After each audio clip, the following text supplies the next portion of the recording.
بسم الله الرحمن الرحيم.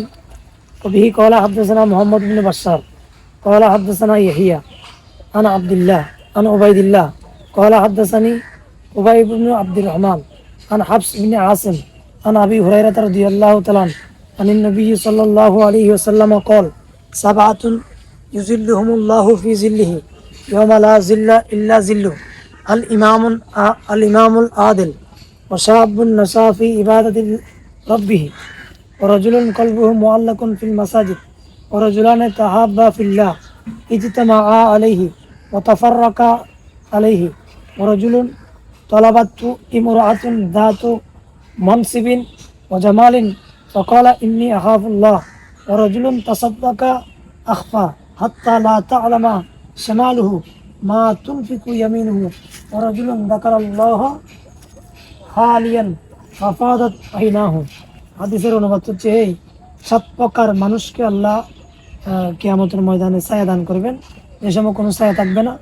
1 নম্বর হচ্ছে ইমামুন আদিল, যারা ন্যায় পরায়ণ শাসক বিচারক, অর্থাৎ আমরাও আপন আপন জায়গায় ইমাম। তো আমরা যদি আদিল হই, আমাদের জন্য ছায়া নির্ধারিত করবেন আল্লাহ পাক। 2 নম্বর হচ্ছে ওয়াশাবুন নাসাফি ইবাদাতি রব্বি, যারা যৌবন বয়সে, যে আমরা আপনারা যারা আসছেন যুবক বয়সে, যে আল্লাহর ইবাদতে, যারা যৌবন বয়সে আল্লাহর ইবাদত করবে, তারা আল্লাহর আরশ আজিমের নিচে ছায়া দান করবেন। 3 নম্বর ব্যক্তি হচ্ছে ওয়ারাজুলুন কলবুহু মুআল্লাকুন ফিল মাসাজিদ, যাদের অন্তর কলব সবসময় মসজিদের সাথে তাল্লুক থাকে। 4 নম্বর হচ্ছে ওয়ারাজুলান তাহাব্বা ফিল্লাহ ইজতামা আলাই ওয়া তাফাররাকা আলাই, আল্লাহর রাস্তে কোনো বান্দাকে ভালোবাসবে, আল্লাহর রাস্তে কোনো বান্দাকে ঘৃণা করবে। 5 নম্বর হচ্ছে ওয়ারাজুলুন তলাবাতু ইমরাতুন দাতু মনসিবিন ও জামালিন, কোনো একজন মহিলাকে পেয়েছেন, আল্লাহর ভয়ে তাকে কোনো কাজ করে নাই, এরকম ব্যক্তিকে কিয়ামতের ময়দানে আল্লাহ ছায়া দান করবেন। এবং এরপর আরেকজন ব্যক্তি হচ্ছে ওয়ারাজুলুন তাসাদ্দাকা আখফা হাত্তা লা তা'লামা শামালুহু মা তুনফিকু ইয়ামিনুহু, এমনভাবে একজন ব্যক্তি সদকা করলো যে ডান হাতে সদকা করেছেন বাম হাত জানে না, বাম হাতে সদকা করেছেন ডান হাত জানে না, এরকম ব্যক্তিকে আল্লাহ কিয়ামতের ময়দানে ছায়া দান করবেন।